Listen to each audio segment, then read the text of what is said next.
Biblia en el libro de Primera de Pedro capítulo 3. Cuando lo tengas, di amén. Si es que ya lo encontraste, Primera de Pedro capítulo 3. Muy bien. Cuando le encuentre todos, digan amén, por favor, para saber en qué momento comenzar con la lectura. Ya lo tienes allí, muy bien, ya escucho más amenes. Primera de Pedro, capítulo 3. Y vamos a inclinar nuestros rostros para orar una vez más. Oramos.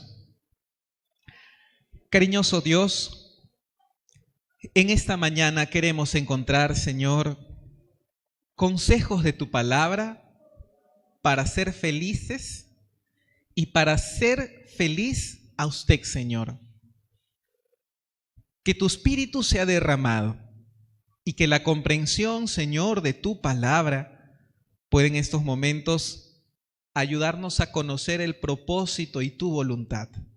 Lo pedimos, Señor, en el nombre de tu Hijo amado Jesús. Amén. Muy bien. Creo que desde niños, 1 Pedro 3, desde niños todos nosotros nacemos con el deseo de ser felices. Yo estoy seguro que nadie de los que estamos aquí tendría el pensamiento de que estamos vivos para ser infelices, para vivir deprimidos, para andar tristes de la vida, renegados de la vida. Vivir así realmente es una experiencia no grata. De hecho, cuando la gente se quita la vida, y según los estudios, si bien es cierto, hay un porcentaje de gente que se quita la vida, muchos de los que no se quitaron la vida pensaron seriamente en algún momento hacerlo. Y vivir así no es el plan de Dios. Quizá luchas internas que nosotros podemos tener, a veces trastornos, sea de la personalidad, sea trastornos emocionales, psicológicos que podemos cavilar dentro de nuestro corazón.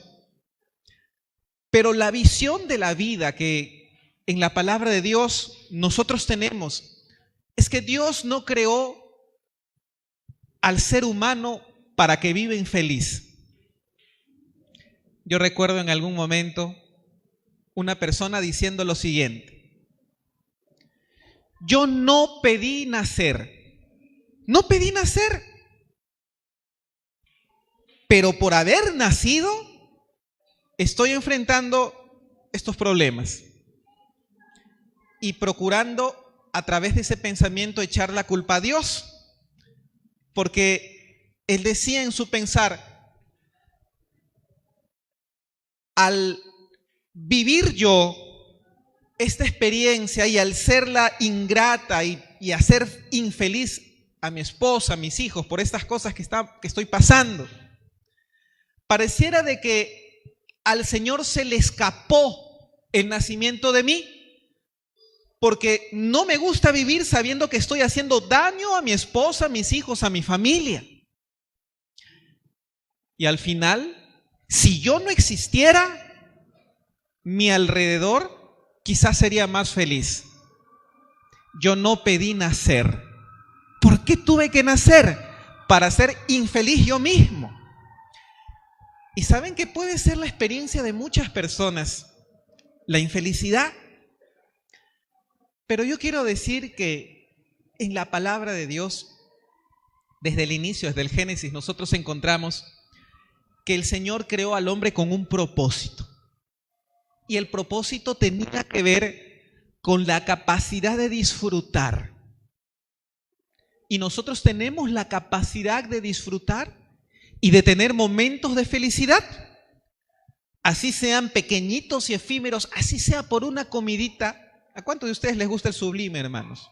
Chocolate Sublime. ¿A cuántas esposas les gusta que sus esposos le regalen y que le traigan un Sublime cuando acabe el día? ¿A cuántas? Saben que cuando uno come un chocolatito, algo que te gusta, o de repente a los esposos qué sé yo, qué comida les agradará. Una pachamanca, alguna comida en base a papa rellena, rocoto relleno, causa, qué sé yo. Y cuando lo comen, qué rico que se siente. Hay una felicidad pequeñita y pasajera a través del gusto, pero hay una felicidad. Y nosotros podemos tener felicidades que no son tan pasajeras.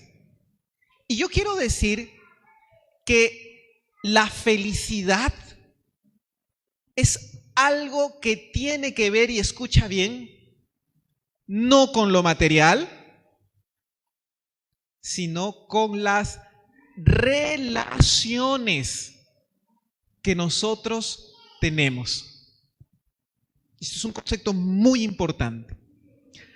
La felicidad no está en el lujo, en el éxito profesional, con tantos cartones que tú puedes tener, con tanto dinero que tú puedes tener, al final puedes vivir siendo la persona más infeliz de la tierra, del mundo. El éxito y la felicidad se mide por el nivel de buenas relaciones que usted puede tener. ¿Tienes buenas relaciones con tu esposa? ¿Tienes buenas relaciones con tu esposo? ¿Tienes buenas relaciones con tus hijos? ¿Tienes buenas relaciones con tu familia, con la iglesia, con las personas que te rodean? No importa tengas poco materialmente. No importa tengas algún tipo de otra carencia. Usted va a ser feliz a la medida que se lleve bien con los demás. Y por eso Dios creó al hombre en sociedad, en comunidad. El Señor no creó solo a Adán, solo a Eva. El Señor creó a Adán y a Eva. Porque la felicidad está en nuestras relaciones. Y yo quiero hablar un poquito de esto en esta mañana. ¿Cómo es que podemos hacernos felices entre nosotros? Y aquí, en el libro de Primera de Pedro, capítulo 3, hay un consejo excelente para toda persona que busca buenas relaciones en el núcleo más interno de nuestra vivencia, que en este caso son las familias, es el hogar. Y dice Primera de Pedro, capítulo 3, versículo 7, una de las estrategias, de las técnicas más importantes que en la Biblia se recomiendan para la felicidad. Dice así, Primera de Pedro 3, 7. Vosotros, maridos, igualmente vivid con ellas. ¿De qué manera? Sabiamente, dando honor a la mujer como a vaso más frágil y como a coherederas de la gracia de la vida, para que vuestras oraciones no tengan estorbo. Cuando nosotros pensamos en esto, estamos usando la ilustración de la Biblia, pensando en algo que es ¿de qué carácter? ¿De qué característica? Frágil. ¿Tú alguna vez has tenido algo frágil entre tus manos? Si a mí me preguntaran eso, se me viene mi hijito, mis imágenes de mis hijos recién nacidos. La primera vez que como papá tenía que bañarlo. Y yo recuerdo que cuando a mí me dijeron, mi esposa me dice, Ronald, ayúdame a bañar al bebé. En esos momentos, hermanos, yo decía, ¿y si se me cae? ¿Y si se me... Qué difícil tener algo tan frágil. Y para colmo, el bebé pataleaba, no quería entrar al agua. Tú sientes una responsabilidad. ¿Cuántos de ustedes han tenido algún pichoncito entre sus manos recién nacidito? Sea de lorito, sea de canario, sea de pollito. Y tú lo sientes ahí, esa cosita tan chiquitita. Yo recuerdo, cuando recién me casé, ustedes saben que siempre la gente busca regalar algo, y a veces una de las cosas más regaladas son los vasos. A mí me llenaron de vasos. Y una de esa caja de vasos Era una caja singular, porque era una caja de vasos tan frágiles que había que tratarlos con mucho cuidado porque se rompían. En una ocasión nosotros habíamos servido un agüita que no estaba tan caliente, y de pronto cuando el vaso estaba ahí tocó el diente y se quebró dentro de la boca. Peligroso. Y desde ahí en adelante fue el primer juego de vasos en romperse, creo que a los 2 meses nomás, ¿no? Y súper frágil. Cuando la Biblia dice que usted considere a la mujer como al vaso más frágil, ¿qué le está queriendo decir? Que piense en la sensibilidad especial que tiene una mujer. No es igual al varón. El varón puede ser más lógico, el varón puede ser un poquito más duro, quizá más inhibido en sus emociones. Tú cuando lo ves a un hombre estresado, tú no lo vas a ver que él llega y dice, oye, estoy cargado de problemas, necesito ayuda. No, un hombre estresado tú lo vas a ver ahí, guardado por adentro, que tienes que sacarle, a ver, ¿qué te ha pasado? Cuéntame, porque esa es la naturaleza. Pero una damita que es más frágil se va a hacer sentir.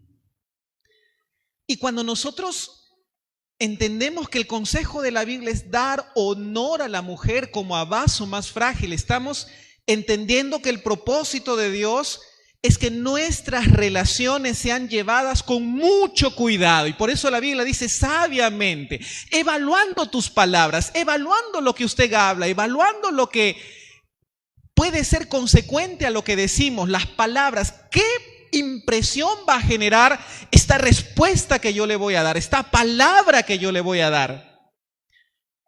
Y entonces la Biblia dice sabiamente, como a vaso más frágil, ten cuidado, porque en algún momento se puede quebrar. Y nadie quisiera que algo frágil se quiebre en nuestras manos, si tú amas. Y la Biblia también dice como a coherederas, es decir, está a tu lado. No hay superioridad entre el hombre y la mujer. Si bien el Señor dio al hombre la responsabilidad de ser cabeza de la familia, del hogar, eso no significa superioridad.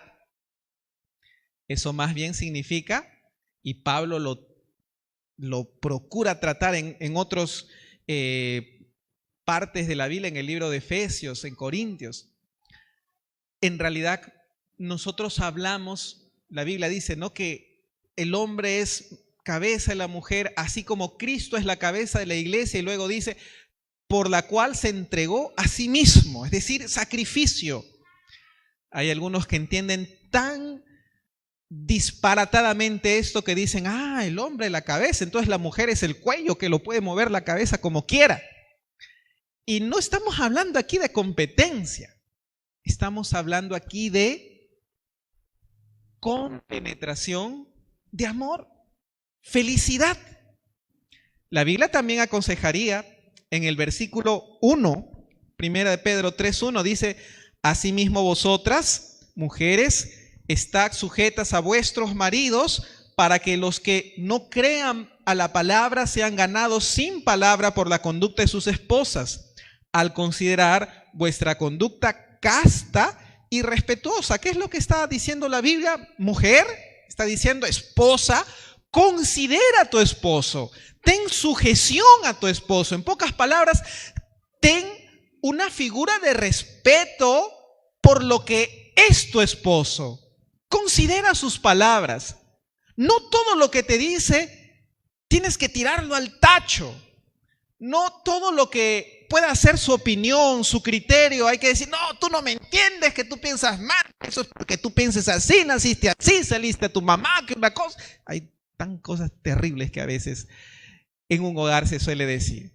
Y de un de pronto a veces puede haber figuras donde para la esposa la figura del esposo no es respetable. Y saben, eso significa que el enlace emocional se terminó. Hay algo que a mí me gusta hablar, que puede existir en el hogar, que se conoce como intimidad emocional. ¿Qué cosa es la intimidad emocional?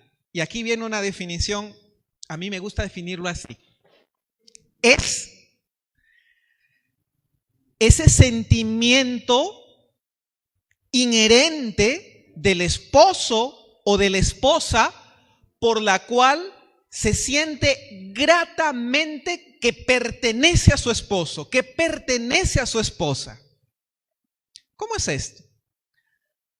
Han habido algunos momentos en renovaciones de votos matrimoniales, algo así, donde a veces en la iglesia se suele decir, muy bien, ahora el esposo puede besar a la esposa. Y de pronto el esposo y la esposa se miran, como quien diciendo, te voy a besar a ti. Como que, y sí, hermanos, yo no estoy hablando bromas. Alguien dice, ¿quieres ver a dos personas que van de la mano por la calle? Son enamorados. ¿Quieres ver a dos juntos que están sin estar de la mano? Son esposos. Triste, ¿verdad? Porque en algún momento el enlace emocional se pudo romper. Y cuando hablamos del enlace emocional, hablamos de aquello que a ti te hace sentir segura como mujer en decir, él es mi esposo y yo soy su esposa. Yo le pertenezco a él y él me pertenece a mí. Pero cuando hay problemas, afirmar esto es difícil. Es como que usted no quiere decir, yo le pertenezco a él, o yo me siento a gusto en que él sea mi esposo. Es como que hay una fricción allí. Y no nos sentimos a gusto en querer pertenecer a, en ser una sola carne que va más allá. Y entonces esos enlaces pueden romperse. Por eso es importante estos consejos. Tratar sabiamente y considerar, estar sujeto, respetar. Y esto, si bien es cierto, es dado puntualmente para esposos y esposas, es aplicable de forma intercambiable también. Así es que somos felices en vivir así, en tratar bien. La felicidad está en las buenas relaciones. Pero también la Biblia nos habla, en otro texto Pablo nos dice, padres, tratad, no llevéis a ira a vuestros hijos, ¿no? Podemos ser felices con ellos también. Los principios de la palabra de Dios te van a llevar a ser feliz delante de los demás. En una ocasión estábamos haciendo una visita y a la persona con quien estábamos visitando se lo llevó la grúa.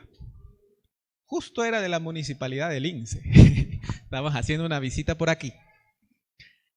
Y la grúa llevó el carro. Y de pronto, cuando él ya estuvo ahí en el momento en la municipalidad para pagar la sanción, el argumento era, pero solamente han pasado 10 minutos, solo 10 minutos, era una cosa de 10 minutos. Tan malos ustedes son aquí, quieren conseguir plata por aquí, por allá y buscan este medio y seguramente que sus grúas tienen blancos diarios de cuánto dinero traer. Y sí, puede ser cierto, algunas verdades por ahí. Pero hermanos, en realidad cuando estamos en falta, estamos en falta. El Señor le decía, mire señor, usted ha estacionado, tenemos fotos en una zona rígida, donde no se puede estacionar. ¿Qué argumento me vas a decir? No, que demoré, no, que hay otros, que de otros. No, falta es falta, norma es norma. Si tú quieres ser feliz, un punto importante es cumplir con los principios, porque no hay manera de excusarnos. Y entonces nosotros encontramos que hay un plan para ser felices nosotros y para que sobre todo Dios sea feliz. Y aquí yo quiero detenerme un poquito. Y quizá culminando, vamos abriendo nuestras Biblias en el libro de Juan, capítulo 12, versículo 46. Juan, capítulo 12, versículo 46. Dice así. Juan 12, 46. Aquí quien habla es Jesús y él dice así. Juan 12, 46. Yo, dice Jesús, la luz, he venido al mundo para que todo aquel que cree en mí no permanezca en tinieblas.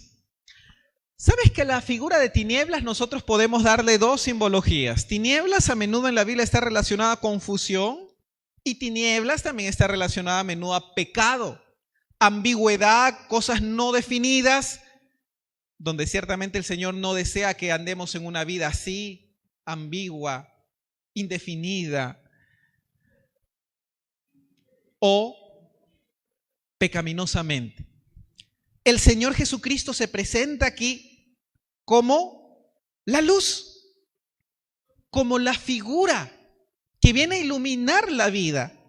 Y Él dice que vino para aquel que crea en Él no permanezca en tinieblas.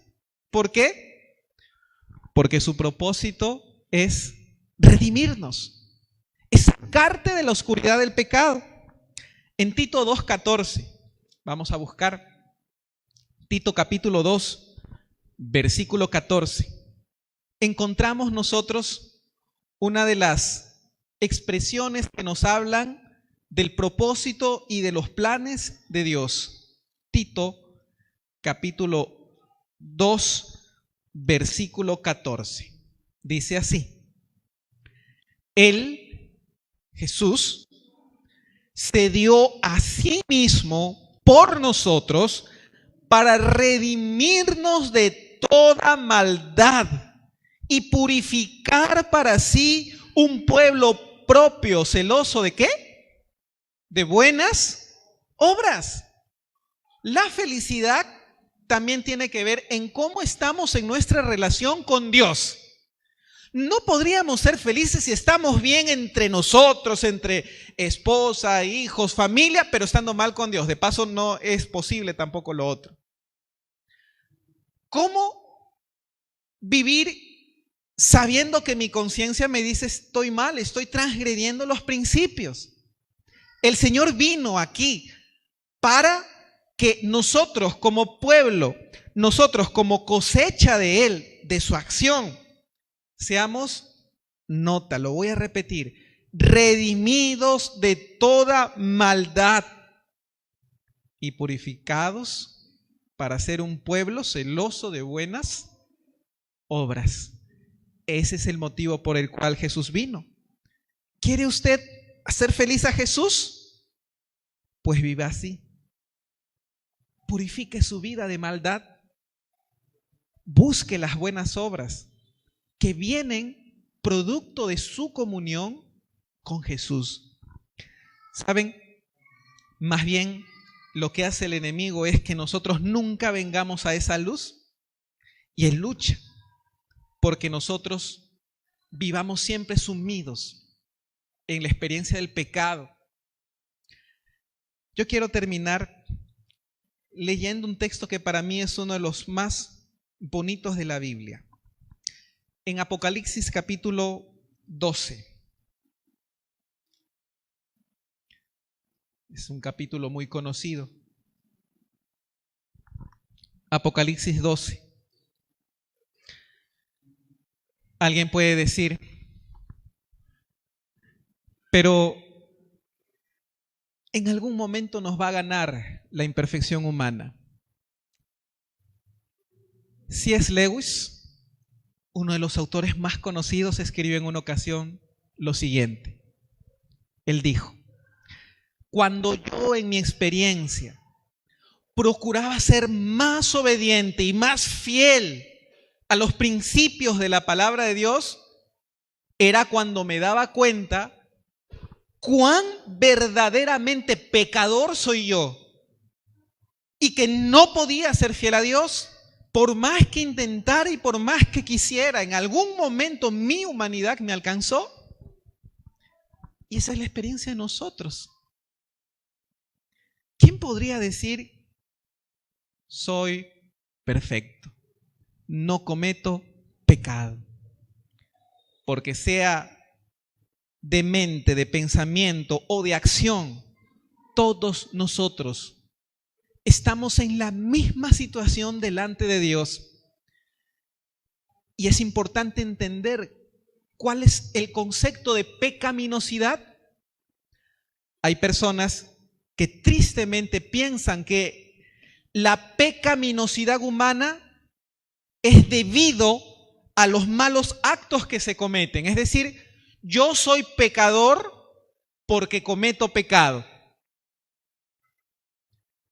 Y nada más distante de la palabra de Dios, porque en la Biblia nosotros entendemos que el pecado no consiste simplemente en un acto que yo puedo realizar.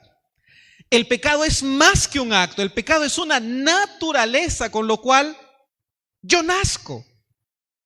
Yo no soy pecador porque peco, es al revés. Yo peco porque soy pecador, porque esa naturaleza está en mí. ¿Y cómo puedo hacer para ganar, para vencer?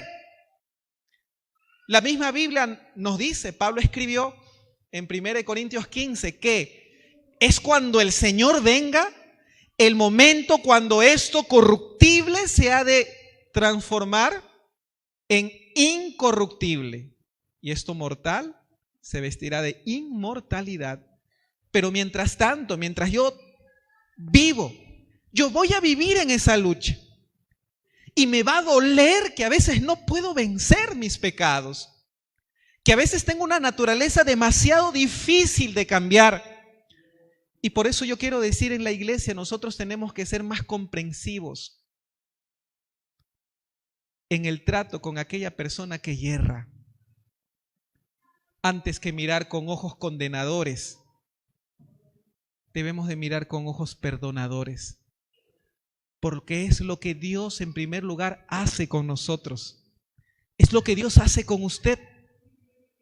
No podríamos nosotros ir donde Dios y decirle: Señor, mira, merezco el cielo, merezco la salvación porque soy justo. Nadie podría decir eso.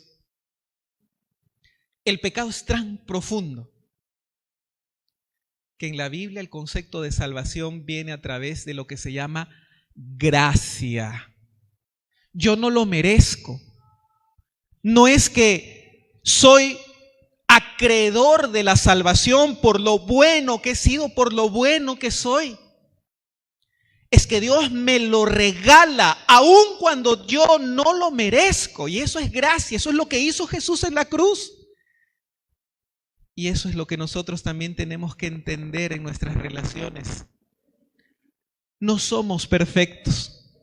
Usted tiene un esposo que lucha con el error, con el pecado. Usted tiene hijos que hay que entenderlos porque son seres humanos de carne y hueso y cometen pecado y cometen errores. Y es más, nosotros mismos los cometemos. Estamos limitados. El pecado no es un acto, el pecado es una naturaleza. Es más profundo, es más corrosivo. Entonces, ¿cómo es que viene la salvación? Y qué hermoso es entonces leer este pasaje. En Apocalipsis capítulo 12 se nos habla de la forma como finalmente los que un día han de ser salvos han de vencer. Apocalipsis capítulo 12, versículo 10. Dice así: entonces oí una gran voz en el cielo que decía: ahora ha venido la salvación y el poder y el reino de nuestro Dios y la autoridad de su Cristo, porque ha sido expulsado el acusador de nuestros hermanos, el que los acusaba delante de nuestro Dios día y noche. Y ahora nota el secreto del versículo 11. Este texto, si puedes subrayarlo, subráyalo. Dice así: ellos lo han vencido por medio de la sangre del Cordero y de la palabra del testimonio de ellos, que menospreciaron sus vidas hasta la muerte. En la Biblia, ¿cuál es el medio de victoria para el que un día ha de ser salvo? Es la sangre del Cordero. No es mi justicia, no es mi obediencia. Y la sangre del Cordero significa ir y caer de rodillas donde Jesús y decirle: Señor, perdóname porque esta vez no pude. Porque todavía me ganó mi humanidad. Pero necesito que me ayudes a seguir adelante en mi vida. Necesito que me ayudes a seguir teniendo motivación para vivir. Que me ayudes a seguir entendiendo que aunque tenga 1000 veces más que venir y caer de rodillas, es necesario que siga en pie apuntando al cielo, porque no me puedo caer en la derrota de sentir que todo está perdido por causa de mi humanidad, mi debilidad. Y amigos, para ser felices, nosotros necesitamos comprender que Dios llamó al ser humano a que cada vez que se sienta derrotado por su pecado y por su error, hay un Dios perdonador que ofreció su sangre, de la cual no tiene usted condenación. Ellos lo han vencido por medio de la sangre del Cordero, no por lo bueno que fueron, sino por la gracia que Jesús derramó en la cruz. Amén. Usted fue hecho para vivir feliz, y parte de la felicidad es sentirse perdonado por Dios. Si hay algo en esta mañana que quizá nos impide ser felices, porque es algo que nos condena, que el día de hoy usted pueda saber que la sangre del Cordero está disponible y que nos enseña a que nosotros podemos encontrar y debemos encontrar el perdón entre nosotros. Amén. Podemos esta mañana decir: Señor, ayúdame a ser feliz. Ayúdame a vivir en tus principios y a tratar a los demás de la mejor manera. ¿Cuántos queremos pedirle esto a Dios? ¿Podemos orar? ¿Puedes ponerte de pie? Vamos a orar y a pedirle a Dios esto en esta mañana. Oramos. Cariñoso Padre, gracias por tu palabra, por lo que usted, Señor, nos ofrece, y porque tenemos la oportunidad, Señor, de encontrarte a ti en nuestro camino y de saber que tú comprendes, Señor, y nos ayudas a mejorar nuestra vida, vivir en tus principios. Te pedimos, Señor, que nos ayudes a tratar con el mismo amor que tú nos tienes personalmente a cada uno, también a nuestra esposa, a nuestros hijos, a nuestros amigos, familiares, conocidos, hermanos. Señor, quédate en nuestra vida, llena nuestro corazón y ayúdanos a nunca darnos por vencido de que sí podemos ser felices estando contigo y viviendo en tus principios. Lo pedimos, Señor, en el nombre de tu Hijo amado Jesús. Amén. Que el Señor te bendiga. Hermano querido, un abrazo fuerte. Yo soy el pastor Ronald Aquije, soy el secretario aquí de la asociación y siempre es un gusto poderlos acompañar. Que Dios los bendiga mucho.